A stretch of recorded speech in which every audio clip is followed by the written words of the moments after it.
सहनाववतु सहनौ भुनक्तु सह वीर्यं करवावहै तेजस्विनावधीतमस्तु मा विद्विषावहै।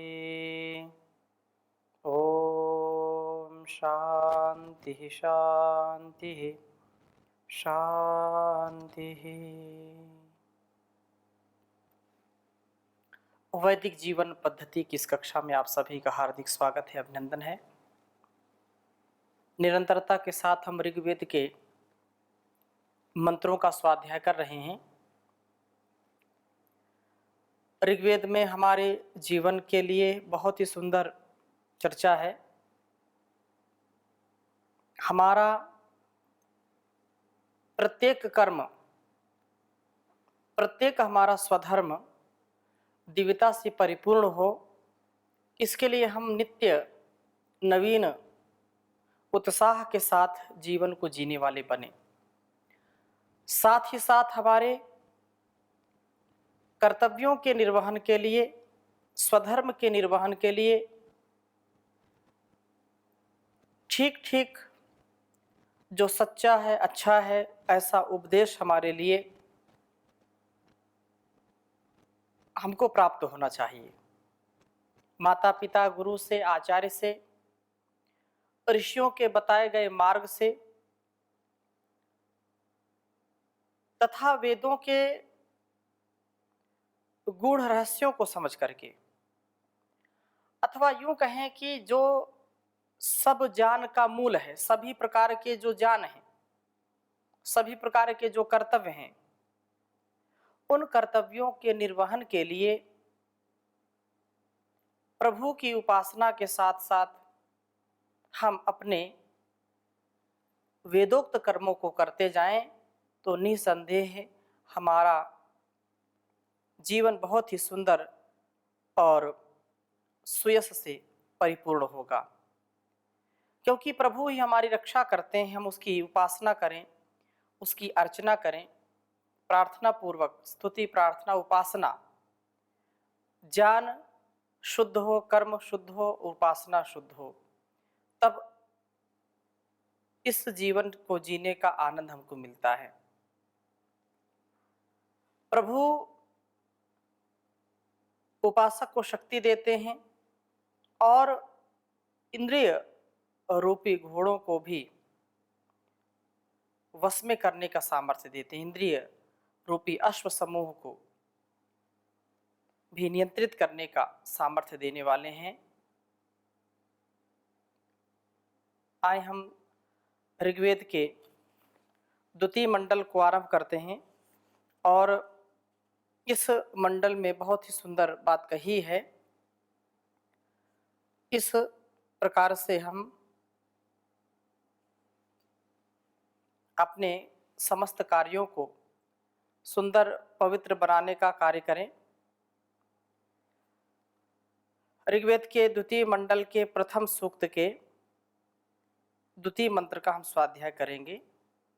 बहुत ही सुंदर मंत्र है। सब कार्य प्रभु ही कर रहे हैं। इस मंत्र को पहले लिखता हूं, फिर चर्चा करूंगा।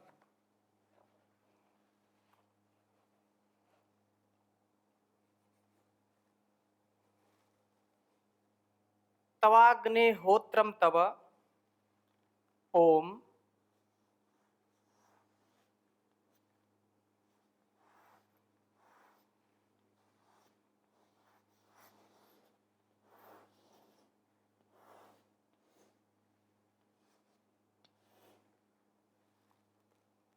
तवाग्ने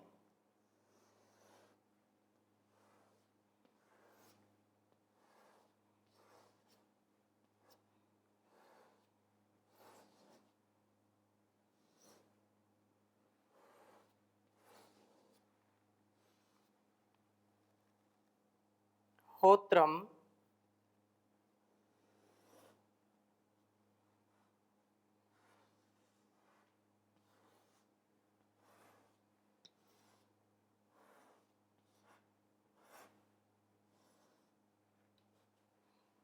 ओम तवाग्निहोत्रम तव पौत्रमृत्युम्यम तव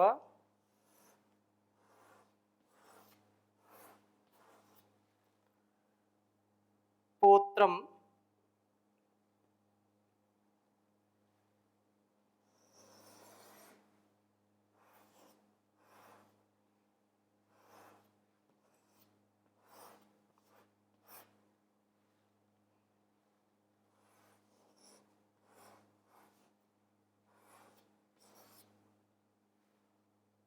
मृत्वीयम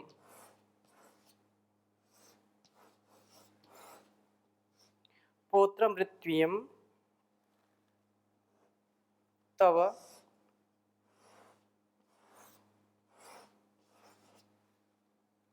नेष्ट्रम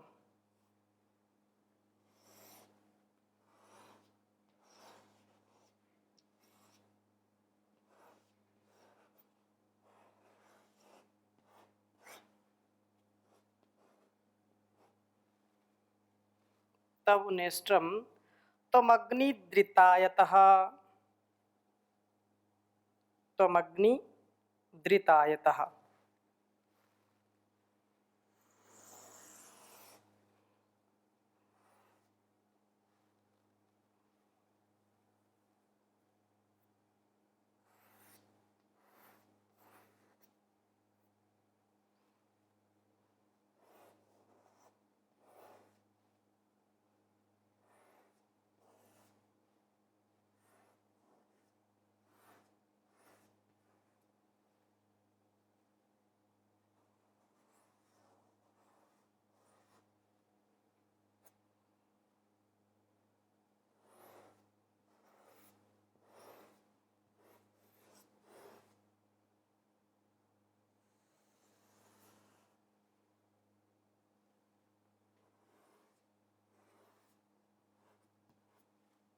त्वमग्निद्रितायतः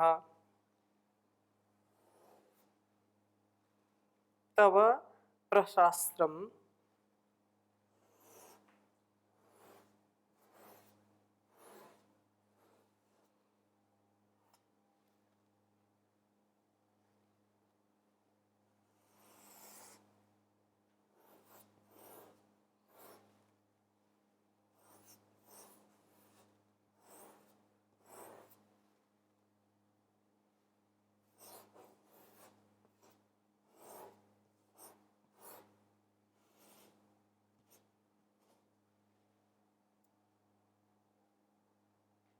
तव प्रशास्त्रम त्वमध्वरीयसी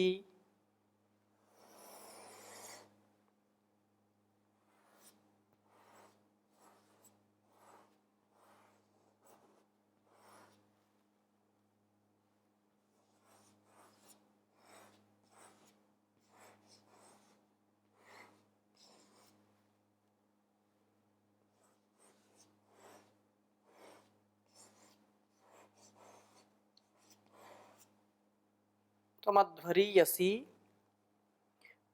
ब्रह्माचासी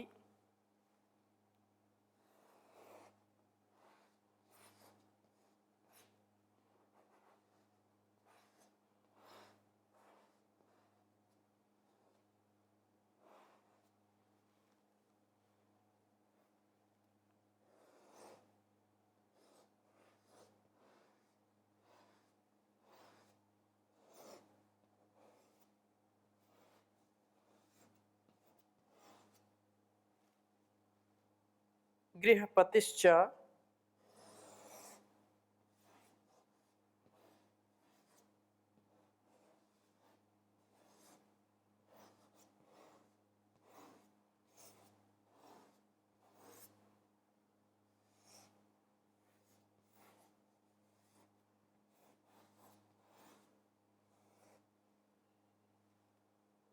नोदमे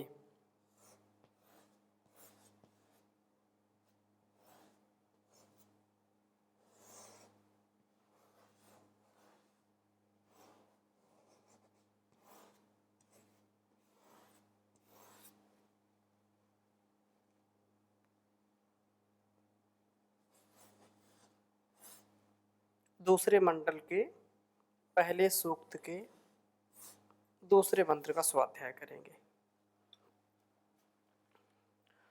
ओम तवाग्नेहोत्रम तव पोत्रम ऋत्व्यम तव नेष्ट्रम त्वमग्निद्रितायतः तव प्रशास्त्रम मध्वरीयसि ब्रह्मा चासि गृहपतिश्चानोदमे। ओम तवाग्नेहोत्रम तव पोत्रम ऋत्व्यम तव नेष्ट्रम त्वमग्निद्रितायतः तव प्रशास्त्रम त्वमध्वरीयसि ब्रह्मा चासि गृहपतिश्च नोदमे। ओम तवाग्नेहोत्रम तव पोत्रम ऋत्व्यम तव नेष्ट्री त्वमग्निद्रितायतः तव प्रशास्त्रम त्वमध्वरीयसि ब्रह्मा चासि गृहपतिश्च नोदमे। वेद मंत्र का भावार्थ समझने का प्रयास करेंगे हम। बहुत ही सुंदर बात कही है कि हे अग्नि, हे अग्रणी प्रभो, हे परमपिता परमेश्वर, सबको गति देने वाले, सबको आगे बढ़ाने वाले, सबको प्रकाश देने वाले, सबको अपनी शक्ति से उष्मित करने वाले परमात्मा, रितायतः यज्ञ को चाहने वाले पुरुष का होत्रम होत्री कर्म तब आपका ही यज्ञ है, आपका ही है। अर्थात यज्ञ को करने वाले जो भिन्न भिन्न ऋत्विज हैं, उनसे किए जाने वाले जो भी सत्कर्म हैं, वे कर्म आपकी शक्ति से ही हो रहे हैं। होता नामक जो ऋत्विज निमित्त मात्र है, वस्तुतः उसके माध्यम से आप ही सब कार्य कर रहे हैं। यह हम सबकी शक्ति का जो पुंज है, हमारे मन में विचार करने की शक्ति, बुद्धि में ऊहापोह की या विवेक की पृथक पृथक जो तथ्य सत्य है उसको जांचने की, परखने की जो क्षमता है, आँखों में देखने की क्षमता है, कानों में सुनने की, रसना में चखने की, नासिका में सूंघने की, हाथों में कर्म करने की, और हर अंग प्रत्यंग का जो भी कार्य चल रहा है उस परमात्मा की ही कृपा से चल रहा है। उसका ही सामर्थ्य हमारे साथ लगा हुआ है। यद वाचा न अभ्युदम येन वाग अभ्युद्यते तदेव ब्रह्म तुम विद्धि नेदम यदिदम उपासते। यन मनसा न मनुते ये नाहुर मनोमतम तदेव ब्रह्म तुम विद्धि नेदम यदिदम उपासते। ये जो कुछ भी हम देख सुन जान रहे हैं, उस सब का सामर्थ्य उस परम पिता परमेश्वर से मिलता है। हमारे इस संसार में हम खुद चाह करके भी कुछ नहीं कर सकते हैं। उसी प्रभु की कृपा से ही, उसी के सामर्थ्य से ही हम अपने कर्म को करते हैं। कुछ लोग जो अज्ञानी होते हैं, अविवेकी होते हैं, वो अपने इस झूठे अहंकार में इतना अपने आप को बलशाली समझते हैं, इतना अपने आप को बुद्धिमान समझते हैं कि सब कुछ लगता है यही करते हैं, ऐसा वो समझते हैं। लेकिन ऐसा होता नहीं है, क्योंकि उस प्रभु की ही कृपा से, उसके ही सामर्थ्य से हमारा सामर्थ्य बना हुआ है। और निसंदेह उसके माध्यम से ही परमात्मा, जो जो व्यक्ति हम देखते हैं अपने कर्मों से, अपने गुण कर्म स्वभाव से जो बढ़ा हुआ होता है, वस्तुतः उस परमात्मा की ही कृपा होती है।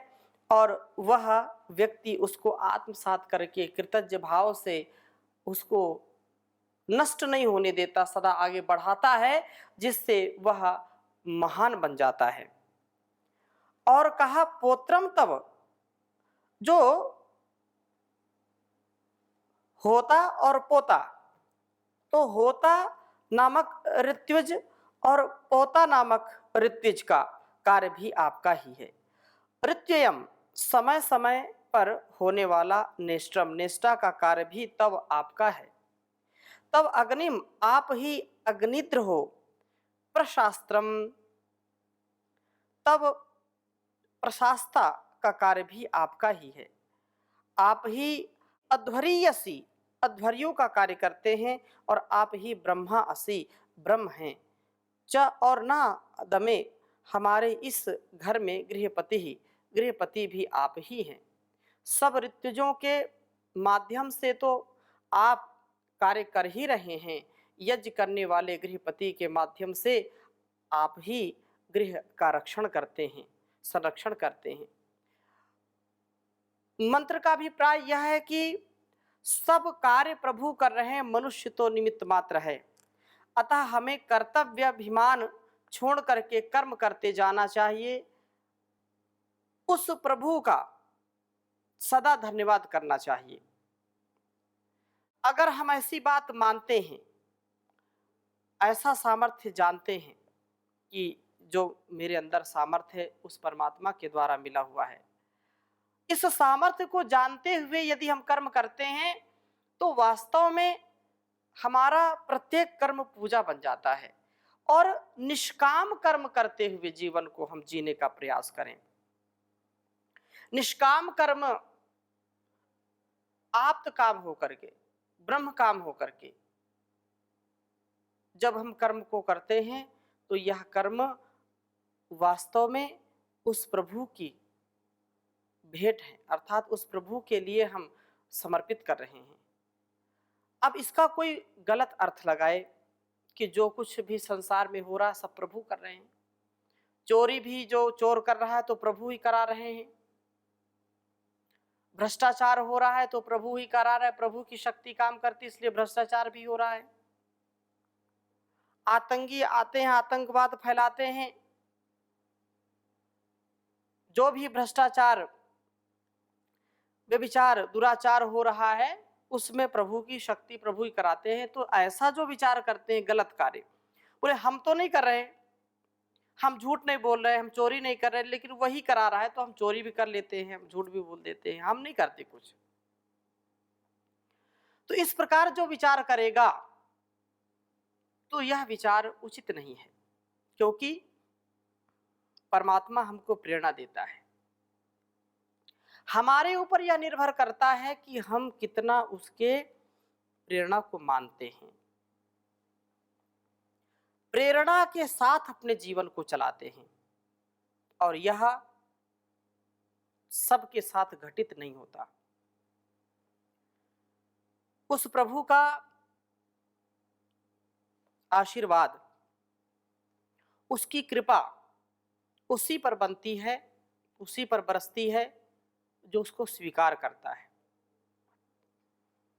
जो उसको अंगीकार करता है और अपने कर्तव्य को स्वधर्म समझ करके सदा उसका संपादन करता है। वेदों का यही सार है, यही जीवन का सार है। तदिदम वेद वचनम कुरु कर्म त्यजेति चा तस्मात् धर्मा निमान सर्वान्नाभिमानात् समाचरेत। अभिमान नहीं करना चाहिए। व्यक्ति विचार करता है कि हम ही करते हैं। परमात्मा ने हमको धर्म क्या है, अधर्म क्या है, सत्य क्या है, असत्य क्या है, करनी क्या है, अकरणी क्या है, ग्राह्य क्या है, त्याज क्या है, भक्ष क्या है, अभक्ष क्या है, किस कार्य को करने से कैसा फल मिलेगा, किस कार्य को करने से हमारी आत्मोन्नति होगी, राष्ट्र की उन्नति होगी, समाज की उन्नति होगी, उसने हमको जान दिया है। माता पिता गुरु के रूप में जो भी हमको जान देने वाले हैं, उन जान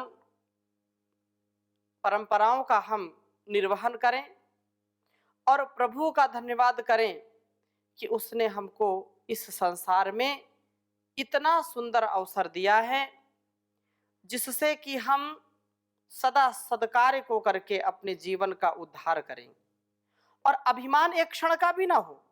जो कुछ भी हम इस संसार में करते हैं वह कल्याणकारी होना चाहिए, वह यज्ञी होना चाहिए, दूसरों के उपकार के लिए, दूसरों के उद्धार के लिए, अपने संस्कारों के परिष्कार के लिए वेद अनुकूल आचरण हमको करना चाहिए। सरलता से, सहजता से जो कुछ भी यज्ञी है, जो भी भद्र है, जो भी कल्याणकारी कर्म है, इनसे कभी भी हमको जी नहीं चुराना चाहिए और सदा सर्वदा आनंद सहित इन कर्मों को करना चाहिए। इसलिए जो कुछ भी यहाँ संसार में हो रहा है, जो भद्र है, जो कल्याणकारी है, परमात्मा के द्वारा ही हो रहा है। लेकिन कुछ जो लोग सब कुछ उसी का मान बैठते हैं और यह कह देते हैं कि वही सब कुछ है, ब्रह्म सत्यम जगन मिथ्या, जो कुछ भी संसार में हो रहा है सब मिथ्या व्यवहार है, माया है। तो माया कह करके यदि हम इसको टालने का प्रयास करेंगे तो इससे कभी भी न्याय व्यवस्था सुव्यवस्थित नहीं होगी, कर्म फल व्यवस्था भी ध्वस्त हो जाएगी, किसी को भी कोई भय, कोई डर नहीं रहेगा, किसी को भी कर्म करने में श्रद्धा नहीं रहेगी, सदकर्म करने में, सच्चे कार्य करने में श्रद्धा नहीं रहेगी और व्यक्ति और समाज का जो ढांचा है वह ध्वस्त हो जाएगा, अस्त व्यस्त हो जाएगा। इसलिए प्रभु सब कार्य कर रहे हैं, इसका तात्पर्य यह नहीं कि जो कुछ भी हो रहा है सब वही कर रहा है, ऐसा बिल्कुल नहीं है। सामर्थ्य देने वाला वो है। जैसे किसी भी प्रकार से हम कोई धारदार तलवार या कोई चाकू लेते हैं, ये हमारे बुद्धि के ऊपर निर्भर करता है कि हम उस चाकू से, उस तलवार से किसी की रक्षा करें अथवा किसी की हत्या करें, अपने हाथ को काट लें या उससे फल काटें, ये हमारे स्वविवेक के ऊपर निर्भर करता है। ऐसा हमको विचार करना चाहिए कि सामर्थ्य तो उस परमात्मा ने दिया, जैसे हमारे अंदर सामर्थ्य है, अब हमको कैसे उसको चलाना है यह विवेक पूर्वक, विचार पूर्वक, ज्ञान पूर्वक हमको करना पड़ेगा, तब जाकर के हमारे जीवन का सुंदरतम जो कर्म है उसका अनुष्ठान हम कर पाएंगे। और प्रभु वास्तव में कण कण में जो कुछ भी विराजमान है, कण कण में जो कुछ विद्यमान हमको दिखाई पड़ रहा है, व्यक्ति के रूप में, वस्तु के रूप में, स्थान के रूप में, जो कुछ भी हम चहुओर देखते हैं वहां तो परमात्मा की शक्ति काम करती है। पत्ता पत्ता उसी की सत्ता, उसी की व्यवस्था से चल रहा है। लेकिन इसका तात्पर्य ये नहीं कि परमात्मा एक एक पत्ते को हिलाता है आकर के, ऐसा बिल्कुल नहीं है। जो भी हो रहा है उसमें हो रहा है, उससे हो रहा है, ऐसा अनुमान, ऐसा ज्ञान हम विवेक पूर्वक करें, क्योंकि बिना कर्ता के कोई कार्य होता नहीं है, बिना कारण के कोई कार्य होता नहीं है। तो कारण सबका एक है और वह है परमपिता परमेश्वर। संसार का कोई भी पदार्थ उस परमात्मा के सिवाय और कोई बना नहीं सकता है, और पदार्थ यदि कोई बनाता भी है तो इसी परमात्मा की ही व्यवस्था से सहयोग लेकर के बनाता है। अतः हम जो कुछ भी कर रहे हैं उस परमात्मा की सत्ता, उसकी व्यवस्था के अंतर्गत ही कर रहे हैं। लेकिन जैसा वेदों का आदेश, उपदेश, संदेश है वैसा ही करेंगे तब जाकर के जीवन का साफल्य होगा। आत्मानुकूल आचरण करेंगे, प्रतिकूल आचरण नहीं, वेद के प्रतिकूल आचरण नहीं करें। जो आदेश दिया गया है, संदेश दिया गया है, विधि और निषेध हमको बताया गया है, उसका हम बहुत ही संयम से पालन करें। पति पत्नी के रूप में, भाई भाई के रूप में, बहन भाई के रूप में, बेटा बेटी के रूप में, गुरु शिष्य के रूप में, माता पिता के रूप में, जैसा जैसा जिसको कर्तव्य बताया है उस कर्तव्य का भी पालन उसी परमात्मा की शक्ति के द्वारा होता है। कोई भी माता पिता मिल करके चाहें कि हम संतान को बना लें, नहीं बना सकते। मां के गर्भ में 9 माह तक शिशु रहता है, संतान रहती है, लेकिन मां को बिल्कुल यह ज्ञान नहीं होता है और ना उसके सामर्थ्य में यह बात है कि संतान का वो निर्माण करे। अर्थात उसको बना नहीं सकती कि अब उसका कान बना रही है, अब उसकी आंख बना रही है मां, अब उसके हाथ पैर बना रही है, बिल्कुल नहीं। इस प्रकार से हम समझ लें कि परम पिता परमेश्वर की ही सब गतिविधि, उसका सामर्थ्य सबके अंदर काम कर रहा है। हम कभी भी अहंकार में ना आए, हम कभी भी भूले भटके नहीं, क्योंकि उसी का सब कुछ बनाया हुआ है, वही सब कर रहा है। जिधर देखता हूं उधर तू ही तू है। ऐसा यदि हमारे अंदर आए ज्ञान, तो हम अपने जीवन को सुंदर बना सकते हैं, सफल बना सकते हैं, हम सब कुछ कर सकते हैं, लेकिन निष्काम भाव से। निष्काम भाव से, निवृत्ति मूलक प्रवृत्ति, complete attachment with complete detachment in person, in place, in thing. राग द्वेष से रहित होकर के, आसक्ति से रहित होकर के, व्यक्ति, वस्तु और स्थान में अपने आप को हमको संयमित करके, व्यवस्थित होकर के जीवन को जीने का प्रयास करना चाहिए। इन्हीं शुभकामनाओं के साथ आज की कक्षा को यहीं पर विराम देते हैं। शेष चर्चा अगली कक्षा में करेंगे। ओम शांति शांति शांति।